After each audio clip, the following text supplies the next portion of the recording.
It's 10 p.m. I just finished eating my dinner, so that gives you an idea of what kind of day I've had.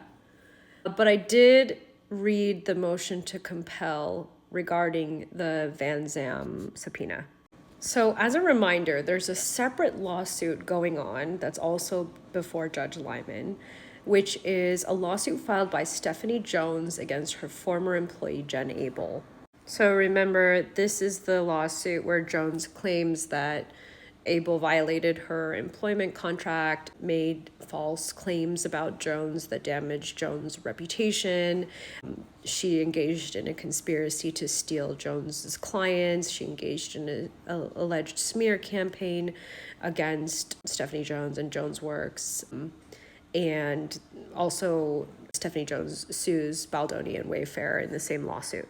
So in this lawsuit, it appears that Abel has tried to seek the document, the Vanzan subpoena documents and documents related to Vanzan from Stephanie Jones, and she's refused.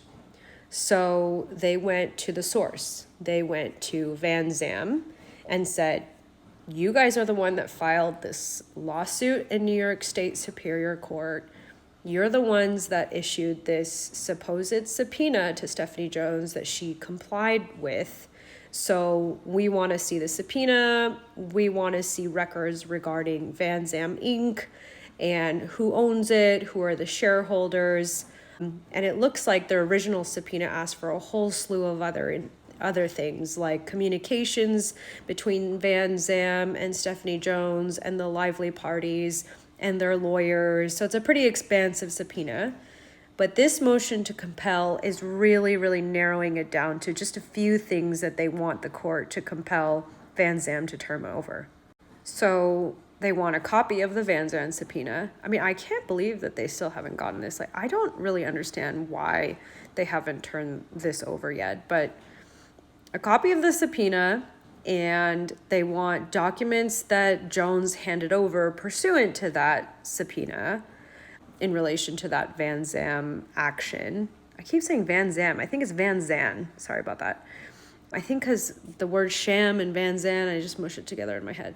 So the subpoena, documents that Jones handed over as a result of receiving that subpoena, and documents sufficient to show Vanzan's organizational structure and to show or identify who the shareholders are.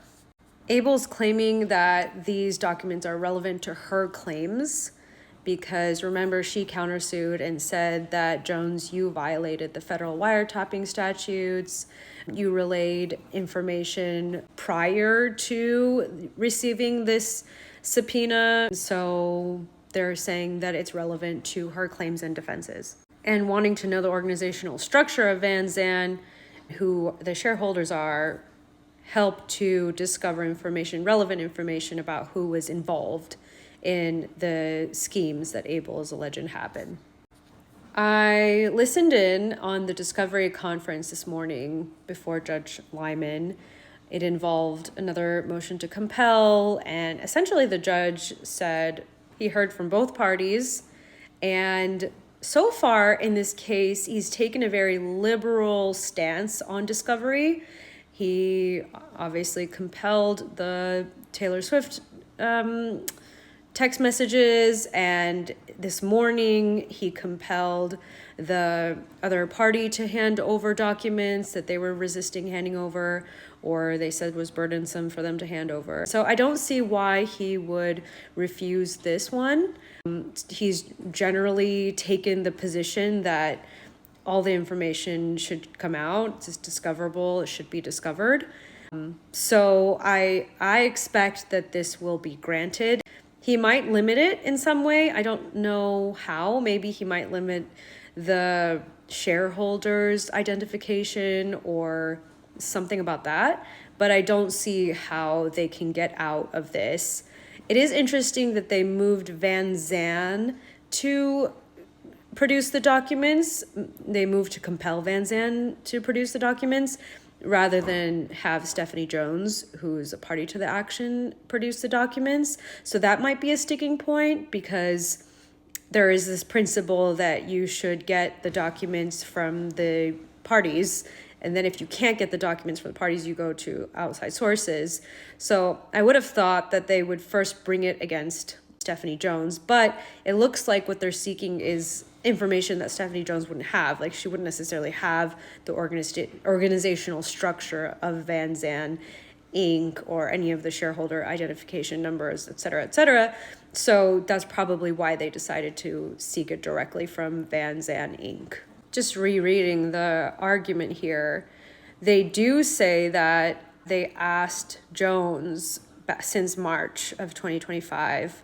She's failed to produce anything so far. Since Abel's alleging a sham scheme, it's imperative that she obtain the documents from both Vanzan and Jones to confirm what the actual subpoena requested and what was produced, in case there's a difference between the two things. What communications Vanzan had with Jones about the Vanzan action. So I guess it wouldn't have made sense to move to compel Jones and Vanzan, so they decided that it's better and easier, probably faster, to get everything that they want about the Vanzan action in the subpoena directly from Vanzan Inc. I don't really see why they wouldn't hand this over. I mean, if the documents were all handed over from receiving the subpoena just as they say it has, then there really isn't anything to hide here. I can see an argument that, like, getting the shareholder identities and the organizational structure is overbroad and unnecessary. I would make that argument, but I can't understand why they wouldn't just turn over the subpoena. That's been a mystery from the beginning of this case. So I would be surprised if the judge did not rule, at the very least, that they hand over the subpoena.